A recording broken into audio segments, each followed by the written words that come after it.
Bismillahirrahmanirrahim. Assalamualaikum warahmatullahi wabarakatuh. Alhamdulillah ya Rabbil alamin, pada kesempatan kali ini kita bisa berkumpul di labor ini. Terima kasih untuk Bapak Ibu yang telah bersedia hadir untuk Boleh bertanya dulu. boleh. Slide sebelumnya Mila. Ya. Nah itu Mila. Sekarang kan kalau untuk daftar guru penjara itu sekarang kan ada angkatan 6 untuk kepada perempuan. Ya. Kebetulan saya daftar sudah, ICC sudah, aktivitas sudah, walaupun karena batasnya lama lagi.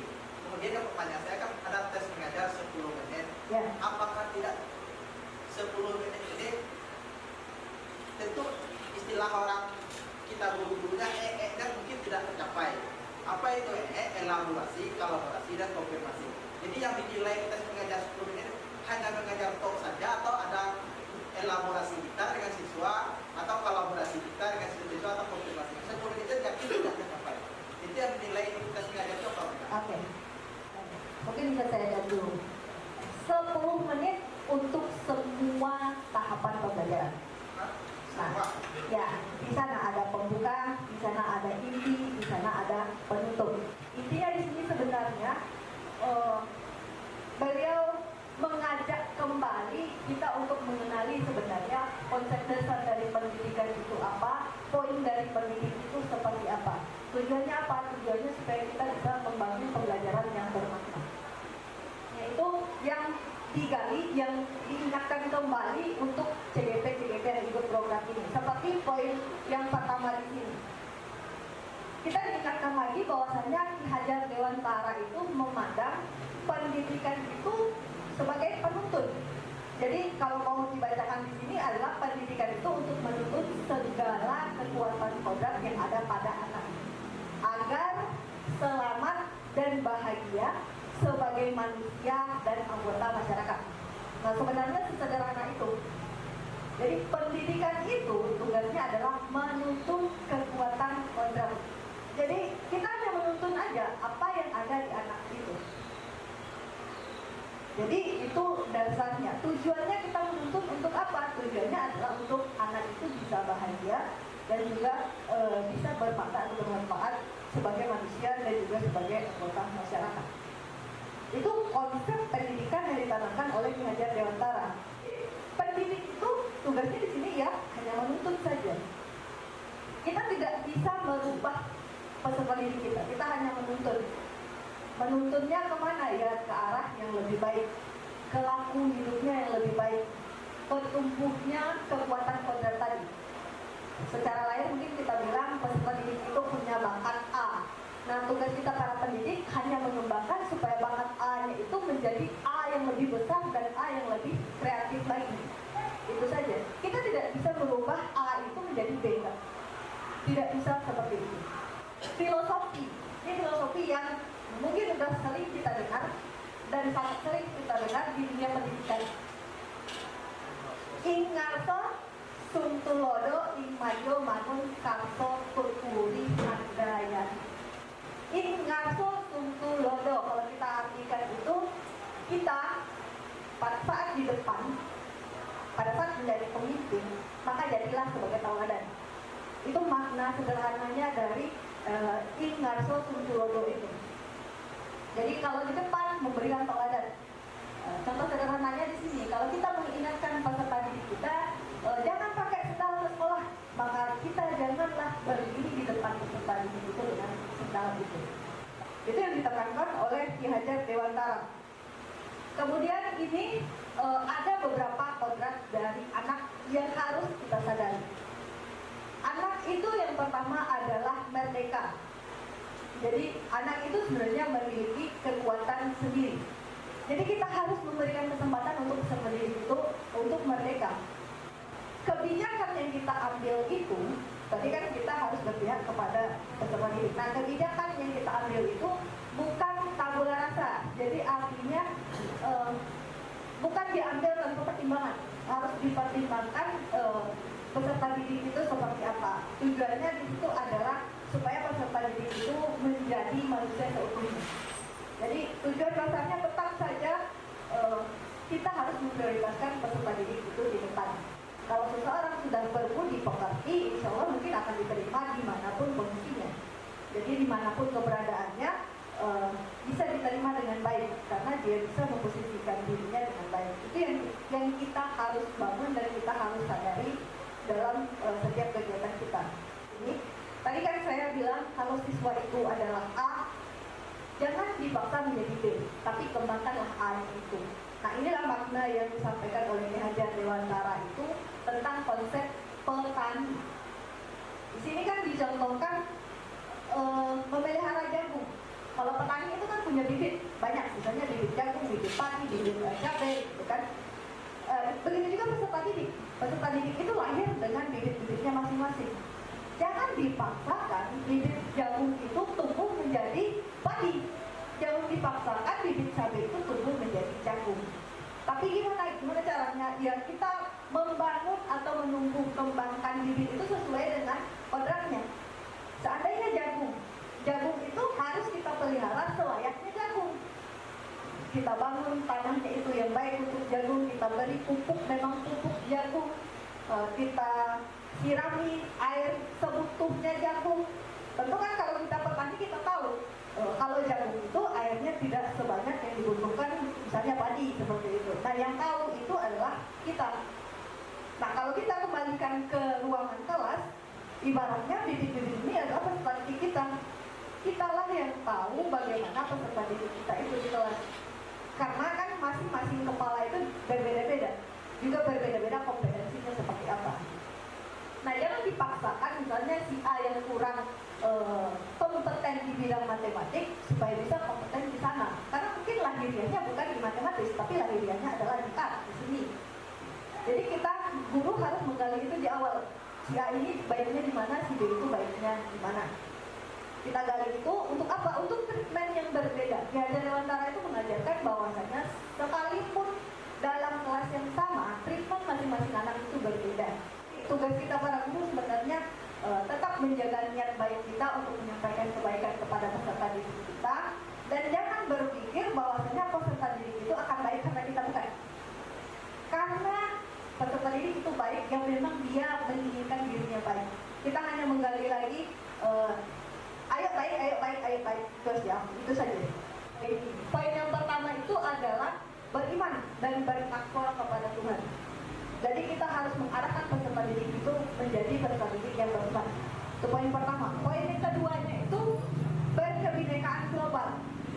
Kita harus menanamkan kepada peserta didik kita bahwasanya kita itu memang berbeda antara satu dengan yang lain, tidak sama. Jadi kalau terdapat perbedaan di kelas itu jangan diperbedakan, tapi dijadikan itu sebagai bumbu dalam kebersamaan kita. Kemudian yang ketiganya itu adalah bergotong royong. Gotong royong ini bahasa yang udah lama kita dengar dan sekarang dibangun lagi, biasa dikenal dengan kolaborasi. Tapi intinya di situ adalah kita harus membangun jiwa itu. Kita harus membiasakan peserta didik kita itu untuk bergotong royong. Kita harus membiasakan peserta didik itu untuk saling bekerja sama, saling peduli dengan satu dan lain. Jangan dibiarkan mereka mandiri-mandiri. Kemudian ada poin yang keempatnya itu adalah kreatif. Kita harus menuntun peserta didik kita itu untuk menjadi peserta didik yang kreatif. Poin yang kelimanya itu adalah berpikir kritis atau critical thinking. Critical thinking. Jadi poinnya di sini semua peserta didik itu harus dilatih bisa bernalar. Tidak lagi seperti dulu. Kalau seperti dulu kan kita bilangnya kamu harus A, tanpa mereka sempat berpikir kenapa harus melakukan A itu. Nah, sekarang kita harus membiasakan peserta didik untuk paham kenapa melakukan A itu. Dan poin yang terakhirnya itu adalah mandiri. Mandiri di sini maknanya adalah peserta didik itu dituntut agar bisa bertanggung jawab terhadap dirinya sendiri. Peserta didik itu harus sadar bahwasanya belajar itu untuk mereka sendiri, bukan karena disuruh gurunya, sehingga nanti pada saat ada atau tidak ada gurunya, mereka tetap bisa belajar. Baik, kita sekarang masuk kepada guru penggerak. Jadi yang di sini terlihat di situ adalah nilai dari guru penggerak itu apa, kemudian peran dari guru penggerak itu apa. Nilai apa yang harus tertanam di diri kita sebagai guru, baik itu penggerak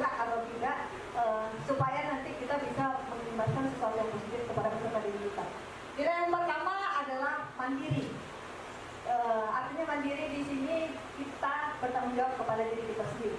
Jangan diminta pula kepala sekolah yang mendiklatkan kita untuk meningkatkan kompetensi kita. Jangan kita sebagai pribadi yang sadar bahwasanya guru, maka kita bertanggung jawab. Itu makna sederhana dari mandiri. Kemudian ada reflektif. Reflektif itu kan kita harus mengkaji. Pada saat terjadi sesuatu, misalnya pembelajaran kita kurang sukses, kita harus merefleksikan kepada diri kita. Kenapa kurang sukses? Apa yang salah? Di mana kendalanya? Nah, untuk apa? Untuk diperbaiki ke depan. Kita harus dilatih menjadi pribadi yang seperti itu. Kemudian harus memiliki nilai yang kolaboratif. Kita para guru harus bisa saling bekerja sama, baik itu dengan peserta didik, dengan teman sejawat, dengan atasan, dan dengan lingkungan sosial kita. Itu nilai yang harus kita tanamkan. Kemudian ada inovatif. Nah, inovatif ini yang tren sekarang ya. Peserta guru itu harus inovatif. Kalau sekarang teknologi berkembang, guru itu harus mengikuti itu, dibawakan ke dalam kelas masing-masing. Kemudian nilai yang terakhirnya itu adalah berpihak kepada peserta didik. Ini yang ditanamkan dari awal-awal tadi. Apapun itu, ujung-ujungnya adalah peserta didik. Ujung-ujungnya adalah kebermanfaatan untuk peserta didik. Nah, itu nilai yang harus ditanamkan untuk apa? Untuk mampu mencapai peran dari guru penggerak itu apa? Peran guru penggerak di sini yang disampaikan ada 5. Ini semua kita adalah bahagian dari ini. Semua kita ada memiliki 5 peran ini, dan ada masanya kita berada di posisi itu. Yang pertama misalnya di sini menggerakkan komunitas praktisi. Jadi kita misalnya ada guru sesama guru dengan jurusan yang sama, kita harus bergerak di situ. Kita harus ada pembicaraan atau percakapan di sana tentang bagaimana baiknya materi kita, bagaimana baiknya pembelajaran kita untuk A dan B. Kita harus menghidupkan komunitas, karena itu kan komunitas kita. Kemudian ada menjadi coach bagi guru lain. Jadi kita itu kan harus menjadi pelatih bagi guru lain. Semua kita memiliki kompetensi yang berbeda. Jadi semua kita itu bisa saling berbagi. Tidak selalu misalkan yang ikut program lah yang menjadi coach pada yang lain. Enggak harus. Sebenarnya tidak seperti itu. Semua kita bisa saling berbagi. Itu menjadi coach untuk yang lain. Kemudian mendorong kolaborasi. Jadi kalau ada kebijakan apapun yang kita bangun bersama-sama, kita harus ingat bahwasanya kita adalah bagian dari sistem yang menghidupkan sistem itu. Dalam sistem pendidikan di sekolah itu adalah kita. Jangan kita berpikiran bahwasanya itu kan hanya kebijakan, kita tidak ada jalannya. Bukan. Kita harus sadar di situ bahwasanya kita adalah bahagian dari sistem itu, dan kita harus berkontribusi positif di situ. Kemudian ada mewujudkan kepemimpinan murid. Mewujudkan kepemimpinan murid. Jadi murid itu harus kita latih untuk menjadi pemimpin, bukan jadi pengikut mungkin yang selama ini kita lakukan. Kita harus membiasakan stability itu juga untuk tampil sesekali untuk mendidik kawannya, sesekali untuk mendengarkan kawannya. Kita harus melatih itu. Kemudian yang terakhir itu adalah menjadi pemimpin pembelajaran. Ini yang disebutkan tadi, dalam kelas itu kita adalah pemimpinnya. Dalam kelas itu kita yang menentukan disipalin kita itu mau dibawa kemana.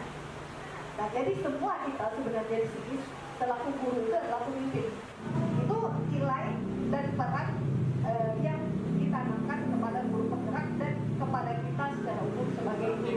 Itu 5 itu target penggerak. Ya. Ya. Kenapa 5 nilai itu harus dimiliki supaya bisa menjalankan 5 perannya itu? Jadi kalau 5 nilai itu tidak bisa maksimal, maka nanti ada dampaknya, kemungkinan besar 5 peran itu juga tidak maksimal. Kalau model itu menilai, jadi sampai diberi kepada ya langsung berbeda. Iya memang. Bapak udah tenang mungkin, karena sama aja kan filosofi dulu yang atau tugas guru main guru maksud Kode etik guru. Kode etik guru.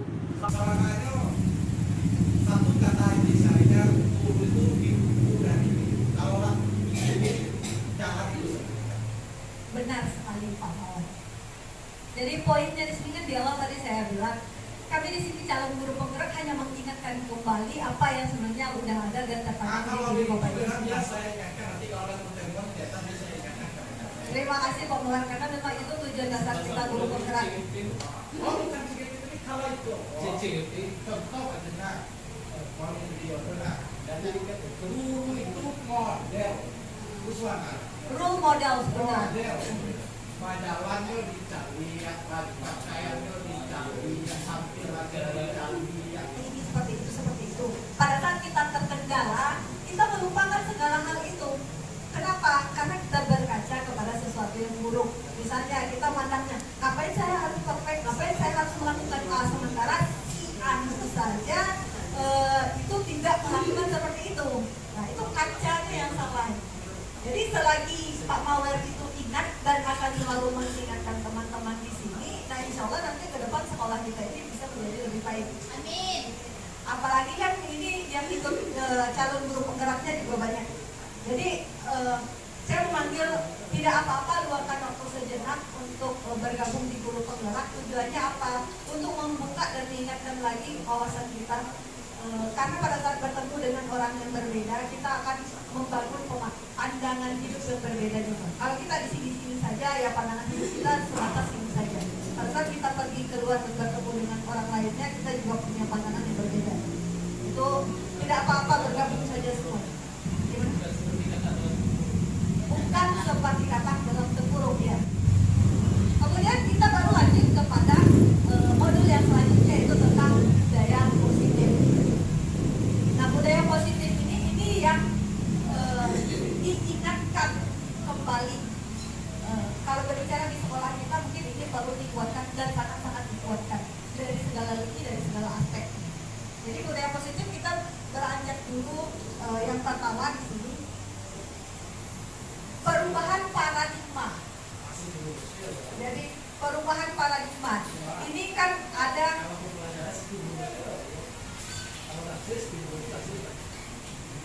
Nah ini di tabel ini sebenarnya kita diajarkan untuk mengubah paradigma dan sudut pandang kita. Biasanya yang kita pandang apa dan yang terjadi sebenarnya itu seperti apa. Mungkin izin membacakan dulu pendapat dari Stephen R. Covey ini. Beliau menyatakan bahwasanya bila kita ingin membuat kemajuan perlahan, sedikit-sedikit, ubahlah sikap dan perilaku Anda. Namun, bila kita ingin memperbaiki cara utama kita, maka kita perlu mengubah kerangka acuan kita. Ubahlah bagaimana cara melihat dunia, bagaimana berpikir tentang manusia, dan bagaimana paradigmanya. Jadi kita ubah dulu itu. Selama pemahaman dan penjelasan aspek-aspek tertentu. Jadi artinya kita harus tetap mengembangkan paradigma kita. Kita kembali ke tabel. Di situ ada stimulus respon tentang dunia. Jadi artinya dari sini kita punya pandangan tentang dunia itu seperti apa. Sementara teori kontrolnya seperti apa. Kita contohkan saja dulu untuk poin yang pertama. Itu kan kita sering beranggapan bahwasanya kebutuhan kita sama, sehingga kita menyamakan posisi kita dengan orang lain. Padahal kenyataannya kebutuhan kita itu berbeda. Makanya kita tidak pernah sama dengan yang lain. Kita ambil contoh yang kedua dulu, yaitu semua orang itu melihat hal yang sama. Itu yang biasa kita pikirkan. Kita melihat ini adalah laptop, mungkin orang lain untuk melihat itu laptop. Kemudian ini untuk membangun budaya positif. Jadi budaya positif ini sebenarnya kita bangun. Budaya positif ini bisa terbentuk jika lingkungannya itu positif, aman, dan nyaman. Sehingga peserta didik itu bisa berpikir, bertindak, dan menciptakan dengan merdeka, mandiri, dan bertanggung jawab. Jadi tujuannya di sini kalau lingkungannya sudah positif, keamanan itu terbentuk, semuanya bisa lebih baik. Nah, di paragraf di bawahnya itu salah satu strategi perlu ditinjau ulang dalam bentuk disiplin dijalankan di sekolah-sekolah. Jadi salah satu poin dari budaya positif itu supaya terbentuk adalah disiplin. Tegakkan dulu disiplinnya. Pada saat disiplin sudah mulai ditegakkan, maka insya Allah budaya positifnya akan terbentuk. Itu penekanannya di sini adalah disiplin. Tapi disiplin di sini juga perlu dipikirkan lagi. Dulu kita berpikir disiplin itu kan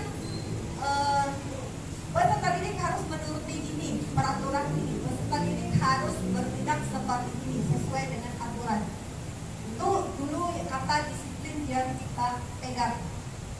Nah, sebenarnya cara terbaik untuk meningkatkan disiplin diri itu adalah memanggil kenapa mereka itu harus disiplin, kenapa mereka itu harus melakukan sesuatu, kenapa mereka itu harus ikut aturan.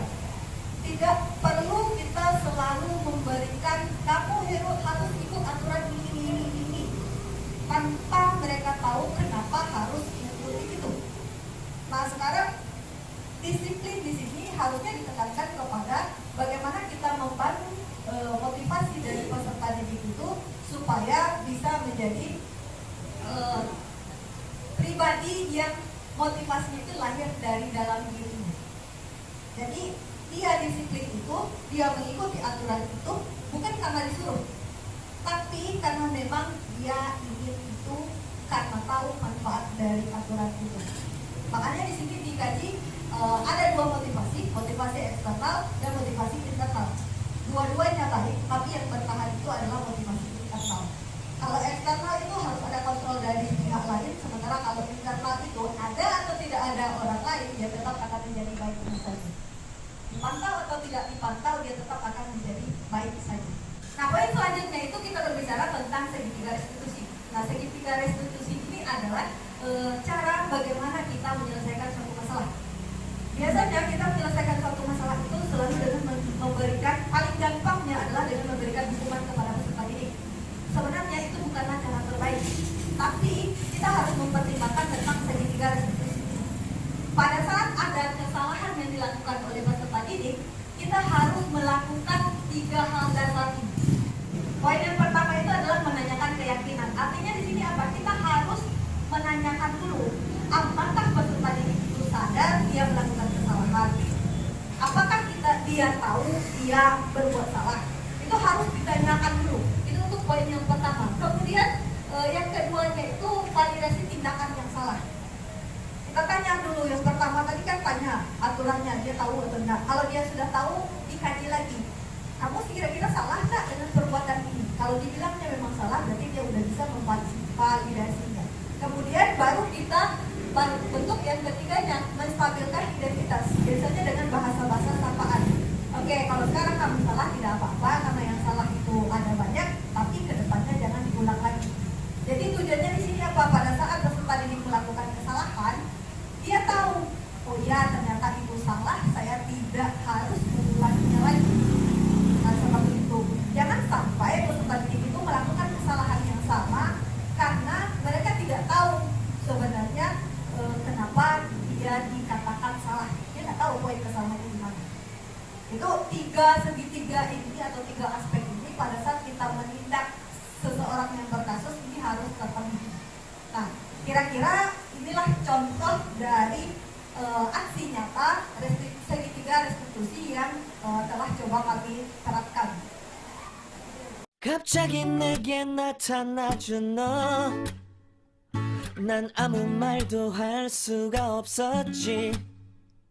첫눈에 반한다는 이야기가 널 보는 순간 이해가 됐어. 매번 야야야야야 불러 널 야야야야 내 맘을 고백하려고 타이밍만 보는 나. 그런 나를 넌 보며 왜 그러냐고 묻네 너 때문에. Iya Bu, kamu tahu kenapa Ibu panggil ke sini? Iya Bu, emang kenapa Bu? Tadi Ibu tengok kamu jalan-jalan di koridor sambil nelpon. Sepertinya ada yang menjanggal dengan pakaian kamu. Coba dicek lagi. Emang kenapa Bu, ada yang salah Bu? Ini pakaian apa? Ini kan seragam praktek sekolah kita Bu. Oke, coba dicek lagi dari atas sampai ke bawah. Gak ada yang salah Bu. Bagaimana dengan aturan alas kaki sekolah kita? Memakai sepatu PDH Bu. Oke, terus kamu sekarang pakai apa? Pakai sandal Bu. Nah, kira-kira itu melanggar aturan sekolah atau tidak? Iya Bu. Iya. Nah, kamu tahu kan bahwasanya sekolah kita itu tidak mengizinkan siswanya untuk pakai sendal kan? Iya Bu. Kenapa kamu pakai sendal? Contoh dari penerapan segitiga restitusi. Nanti bagaimana masing-masing ibu-ibu itu punya caranya masing-masing. Yang jelas kita harus memenuhi 3 aspek dasar yang harus kita gali pada saat terjadi permasalahan itu. Nah, untuk kegiatan sosialisasi ini saya rasa cukup sampai di sini. Terima kasih atas perhatian Bapak Ibu semuanya. Mohon maaf atas segala kesalahan dan kekurangan saya, dan saya berdoa semoga Bapak Ibu semuanya bisa menjadi guru penggerak ke depannya, dan insya Allah menjadi guru-guru yang lebih profesional dan memiliki rezeki yang berkah ke depannya. Oke, saya akhiri. Wassalamualaikum warahmatullahi wabarakatuh.